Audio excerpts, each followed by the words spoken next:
Você conhece alguém muito inteligente que não se acha tão bom? E algum idiota que se acha um verdadeiro gênio?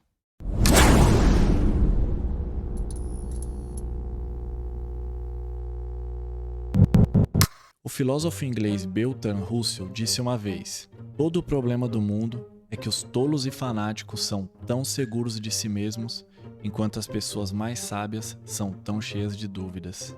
Na psicologia, o que Russell descreveu aí é mais popularmente conhecido como efeito Dunning-Kruger. Esse efeito aponta que as pessoas que são ruins em alguma coisa tendem a acreditar que elas são realmente boas naquilo. Por exemplo, homens que acreditam que são melhores motoristas do que mulheres, na verdade, têm 3 vezes mais chances de cometer acidentes de trânsito. Os estudantes com desempenho mais baixo no Enem 2023 superestimaram drasticamente o seu desempenho no exame. Pessoas com hábitos de vidas menos saudáveis consideram-se, na verdade, muito mais saudáveis do que realmente são. Bom, para melhor entender isso, vamos dividir aqui o conhecimento em 4 quadrantes. Existem coisas conhecidas, coisas que sabemos que sabemos. Por exemplo, eu sei que sei andar de bicicleta. Existem incógnitas conhecidas, coisas que sabemos que não sabemos. Por exemplo, eu não faço a mínima ideia de como física quântica funciona. Também existe desconhecidos conhecidos, coisas que você esqueceu que sabia ou nem percebe mais que sabe. Como por exemplo, você ainda lembra o caminho da sua escola de infância, mas simplesmente esqueceu que sabia disso. E por último, temos incógnitas desconhecidas, coisas que você não sabe que você não sabe. Por exemplo, quando somos amadores em algo, estamos muito mais conscientes das coisas que sabemos e ficamos totalmente sem noção das coisas que não sabemos. Vamos usar o basquete como exemplo. Se você não sabe nada sobre basquete, parece bem simples. Você entende que basicamente precisa jogar uma bola dentro de uma cesta. Você sabe o que sabe, mas não sabe o que não sabe. E quando você começa a aprender mais sobre o basquete, descobre que há muitas variáveis. Como você arremessa a bola, a posição do cotovelo, a posição do pulso, do antebraço, como você posiciona a bola na mão, os diferentes tipos de arremessos e por aí vai. Ou seja, você está começando a se conscientizar das coisas que você não sabe sobre basquete. E na maioria das vezes, há muito que você não sabe. Digamos então que você passe um ano inteiro treinando e estudando basquete. Você dominou vários arremessos diferentes e aprendeu a como manusear a bola. Mas agora você está entrando num esquema de jogo defensivo.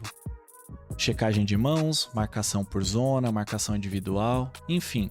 Nesse ponto você não está mais pensando em como arremessar ou como driblar. Você esqueceu, mas você ainda sabe disso. É inconsciente, é automático. Este é um exemplo de coisas que você esqueceu que sabe. E acredite, como essa, existem outras centenas. Como você pode ver, a diferença entre um amador e um profissional é o fator conhecimento.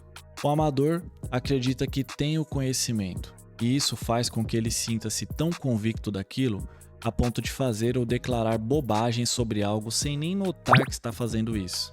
Mas o especialista, além do seu conhecimento inconsciente e automático, ele sabe daquilo que precisa aprimorar ou aprender. A área dentro do círculo é o que você sabe sobre um assunto, e a borda é o horizonte do seu conhecimento, ou tudo que você conhece e ainda não sabe. Essa é a fronteira que determina nossas incertezas ou dúvidas. E curiosamente, à medida em que o tamanho do seu círculo aumenta, o horizonte do seu conhecimento também aumenta. Quanto mais você sabe que não sabe. Mas tem outra coisa que acontece conforme você ganha conhecimento. Conforme você implementa a informação e ela se torna automática na sua cabeça, você esquece que conhece. Então há uma segunda fronteira dentro da primeira. Esse círculo menor é tudo o que você esqueceu que sabe. Portanto, não apenas o horizonte de dúvidas do especialista cresce. Boa parte do seu conhecimento também é inconsciente. Então, o especialista esquece do que sabe, porque ele parece tão óbvio e imediato que, por que pensar nisso? Já o idiota acha que sabe tudo, porque ele literalmente não tem conhecimento suficiente para saber que existem coisas que ele não sabe. Enquanto isso, o especialista pensa que não sabe de nada porque está muito ciente de todas as maneiras pelas quais ele pode estar errado. Essa é a parte complicada de aprender sobre vieses cognitivos. Nós gostaríamos de pensar que, porque estamos cientes de todas as maneiras pelas quais nossa mente lasca com tudo, somos de alguma forma imunes a isso. Mas, mais uma vez, estamos tão errados porque educar as pessoas sobre os seus vieses cognitivos não as torna realmente menos suscetíveis a vieses cognitivos. E isso é o mais frustrante sobre o efeito Dunning-Kruger. Isso é tão difícil de superar tanto nos outros quanto em nós mesmos. Porque é o seguinte, esses vieses são chamados de pontos cegos, e é por um motivo óbvio, viu? Você não pode vê-los. E como você consertaria algo que não consegue ver em si mesmo? Este é o paradoxo de tentar superar a nossa própria ignorância. A única coisa que nos ajudaria a ver nossos erros é exatamente o que nos impediria de cometê-los. Parte do problema é que existe um conforto na sensação de saber. As pessoas não gostam de incertezas. Fixar-se em uma crença, seja ela verdadeira ou não, é uma forma de resolver a ansiedade dentro de nós. Portanto, nossas mentes geralmente passam a acreditar nas coisas, mesmo que não tenhamos muitas evidências para justificar essas coisas. Criticar as pessoas por elas serem estúpidas também não ajuda muito a situação, viu? Qualquer pessoa que já tenha entrado numa discussão idiota em algum comentário de post ou algo assim, pode dizer isso por experiência própria. Repetidamente, a psicologia tem mostrado que quando as crenças das pessoas são desafiadas, elas não mudam de ideia, mas na verdade ficam mais rígidas e defensivas. Então, o que devemos fazer, hein? Bom, começando por nós mesmos, acho que uma prática importante talvez seria defender nossas opiniões com menos força. Isso significa estar menos apegado emocionalmente às nossas crenças. Isso também vai de encontro com a humildade, sabe? Recentemente eu postei um vídeo que ajudou as pessoas a desafiar suas próprias crenças. Mas uma coisa engraçada aconteceu. Esse foi um dos vídeos aqui do canal com menos engajamento segundo as métricas do YouTube. Por algum motivo não havia muito demanda por isso. Por exemplo, como você venderia algo para as pessoas que fará elas se sentirem erradas sobre muito do que elas acreditam em suas vidas? Isso não é exatamente o discurso de vendas mais atraente, não é mesmo? Mas, se por algum motivo você quiser assistir o vídeo, eu vou deixar o link na descrição e em algum lugar aqui dessa tela. Boa sorte! Então, quando se trata de outras pessoas, acho que uma das duras verdades que eu tive que engolir ao longo dos anos é que você não pode realmente mudar a opinião de alguém que não está disposto a mudar de ideia.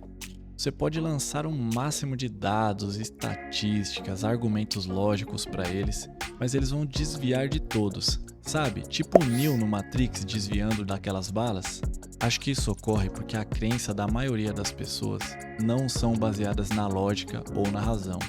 Então, quando você mostra a eles dados contraditórios, o processo de pensamento deles não é o de reflexão.